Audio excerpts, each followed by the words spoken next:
Assalamualaikum teman-teman.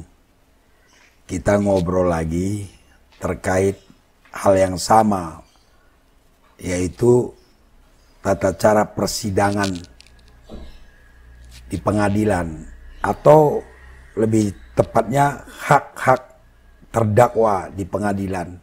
Karena banyak sekali yang nge-WA ke saya, bingung, merasa tidak pas atau merasa aneh gitu ya, tetapi dia nggak paham maksudnya di persidangan itu ya, hak-haknya. Nah, jadi masih kasus yang sama, yang anak muda yang kedapatan menggunakan narkoba ditangkap polisi lalu diproses sampai dia sekarang menjalani persidangan ya. Jadi kemarin kita sudah bahas tentang hak terdakwa yang harus atau wajib diberikan surat dakwaan dan turunan berkas perkaranya ya, supaya dia bisa membela diri, kan begitu. Kemudian saya tanya lagi, sebenarnya sidangnya seperti apa sih? Terlepas daripada dia tidak mendapat surat dakwaan, dia tidak didampingi pengacara karena nggak punya uang gitu ya. Bagaimana sidangnya yang pertama itu, saya tanya. Jadi menurut keterangan dia, saya nggak tahu benar atau tidak, tapi kalau benar, wah bahaya ini persidangan begini ya. Dia kan ditahan di rutan. Lalu suatu hari tiba-tiba dia dijemput oleh seseorang yang dia tidak kenal ya. Menurut saya kalau bukan jaksa berarti petugas rutan, kan begitu ya. Tapi saya lebih cenderung petugas rutan kan. Nah, lalu dia katanya dibawa ke satu ruangan, dibersih-bersih ruangan itu, lalu dia disuruh duduk, dan di hadapannya ada monitor katanya. Lalu dia diberikan headset, lalu disuruh mendengarkan surat dakwaan. Nah, dia lihat di dalam monitor itu ada orang membaca surat dakwaan. Setelah itu, setelah beres, dia juga nggak terlalu mendengar suara apa yang diomongin dari sana.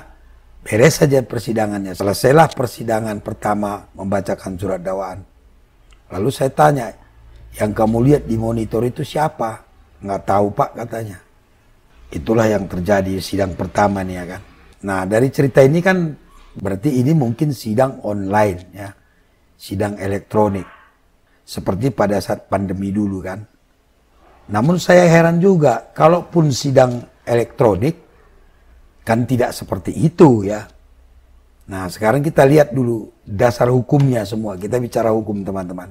Pasal 153 KUHP, kita bacakan nih ayat 1. Pada hari yang ditentukan menurut pasal 152 pengadilan bersidang. Ayat 2, hakim ketua sidang memimpin pemeriksaan di sidang pengadilan yang dilakukan secara lisan dalam bahasa Indonesia yang dimengerti oleh terdakwa dan saksi. B. Ia wajib menjaga supaya tidak dilakukan hal atau diajukan pertanyaan yang mengakibatkan terdakwa atau saksi memberikan jawaban secara tidak bebas.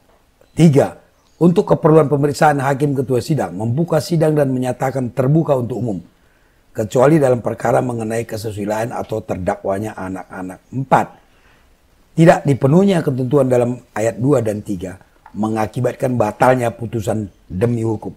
Itulah saking pentingnya ya tata cara urut-urutan sidang ini, hak-hak terdakwa dalam sidang ini, sehingga di ayat 4 ini ditegaskan jika tidak terpenuhi mengakibatkan batal putusan hakim itu demi hukum.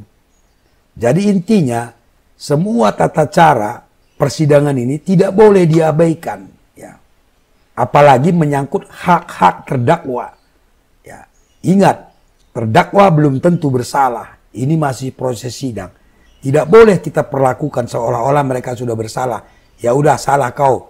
Kita lakukan sidang, toh nanti kau dihukum. Nggak boleh gitu ya. Nah di pasal 230 KUHP, di sini di ayat 1 dijelaskan. Sidang pengadilan dilangsungkan di gedung pengadilan dalam ruang sidang. Jadi pada dasarnya, pada pokoknya itu sidang harus dilakukan di gedung pengadilan, di ruang sidang. Di ayat 3-nya, ruang sidang itu ditata menurut ketentuan yang diatur. Jadi ruang sidangnya itu pun sudah ditata gitu. Nah di ayat 4, apabila sidang pengadilan dilangsungkan di luar gedung pengadilan, maka tata tempat sejauh mungkin disesuaikan dengan ketentuan di atas tadi. Jadi meskipun di luar gedung pengadilan dilakukan sidang, tapi tetap saja tata tempatnya itu harus sesuai dengan aturan. Itu menurut KUHP, Kitab Undang-Undang Hukum Acara Pidana. Ya.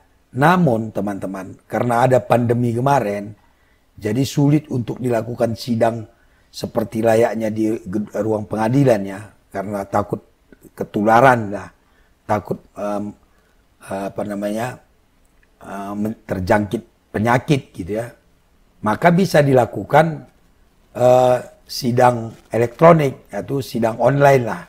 Itu diatur oleh Peraturan Mahkamah Agung ya, nomor 4 tahun 2020. Meskipun kita harus catat ya bahwa Peraturan Mahkamah Agung ini bukan undang-undang ya.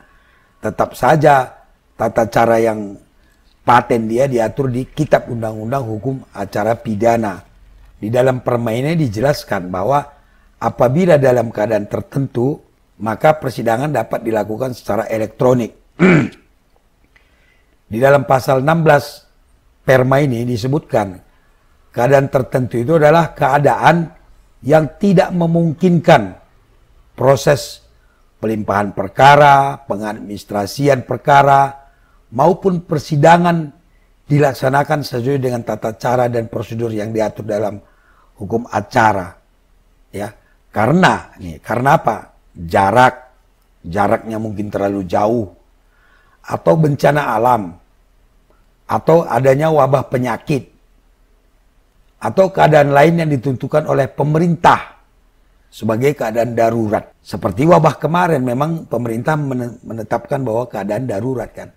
Itu baru bisa dilakukan sidang elektronik. Kalau normal-normal saja ya nggak bisa lah. Harus tetap seperti sebagaimana diatur di KUHP. Nah kejadian yang dialami anak ini tadi 2003 ini kan sudah aman, nggak ada lagi pandemi, nggak ada wabah. Harusnya tidak boleh dilakukan dengan secara online seperti itu. Kalaupun itu online ya. Tapi kalau dari cerita kawan itu, tata caranya pun, tata tempatnya pun sudah nggak jelas. Dia nggak tahu apa-apa, tahu-tahu dikasih headset, disuruh menghadapi monitor, dibacakan, dia nggak dengar, tahu-tahu udah beres. Belum lagi hak-hak dia didampingi pengacara kan, karena ancaman pidananya di atas 5 tahun. Hal-hal seperti ini harus dijelaskan kepada terdakwa. Kalau misalnya tidak ada pendampingnya, pengacaranya, dia harus ditanya, kamu bagaimana, punya pengacara enggak? Atau bagaimana gitu. Ujung-ujung sidang aja. Itu hal-hal seperti itu kan sama aja namanya, nggak serius sidangnya. Seolah-olah yang penting sudah formalitas saja gitu. Dijalani aja, yang penting sudah dilakukan. Ingat teman-teman, persidangan itu tidak melihat terdakwanya miskin, kaya, kasus apapun itu ya tetap saja harus sesuai aturan. Ya, jangan karena si terdakwa ini tidak paham hukum, kasusnya dianggap sepele, dibuat formalitas saja, yang penting sudah dijalani. Atau mungkin malas lah petugas-petugas ini. Enggak boleh begitu ya. Dan terakhir ini dapat informasi teman-teman, katanya tiba-tiba dia sudah punya pengacara 4 orang katanya. Lalu saya tanya, kamu ada menandatangani enggak? Saya merasa tidak pernah menandatangani untuk pengacara, dan yang pasti tidak pernah ada orang menemui saya mengaku pengacara saya atau pengaku pengacara yang diberikan negara kepada saya nggak pernah tahu. Tapi sudah ada pengacaranya untuk sidang berikutnya, pemeriksaan saksi-saksi. Dan satu lagi nih, di berkas perkara itu, saya lihat perkaranya teman-teman, ada berita acara pemeriksaan saksi kan. Lalu ada juga berita acara sumpah saksi. Jangan-jangan nanti si saksi ini tidak dihadirkan di pengadilan. Cukup dibaca aja BAP-nya karena sudah disumpah. Ini juga tidak boleh ya. Si saksi harus hadir di pengadilan memberikan keterangannya. Kecuali dalam keadaan tertentu lagi, dalam keadaan berat, misalnya sudah tidak ada waktu lagi, saksinya sakit, terkapar, atau jauh, nggak mungkin datang, nggak mungkin ditunggu, barangkali bisa dimengerti. Tapi kalau saksinya masih ada dan sehat dan di situ juga harus dihadirkan di pengadilan.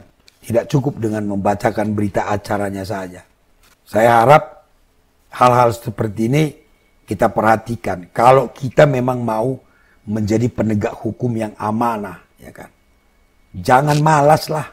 Siapapun tersangkanya, terdakwanya, ya kita sesuaikan dengan aturan gitu. Ini saya belum lagi baca berkasnya lengkap nih. Ya, saya berharap hal-hal seperti ini ya, kita ini semuanya penegak hukum, hindarilah harus ini. Kita maksimal lah menegakkan hukum.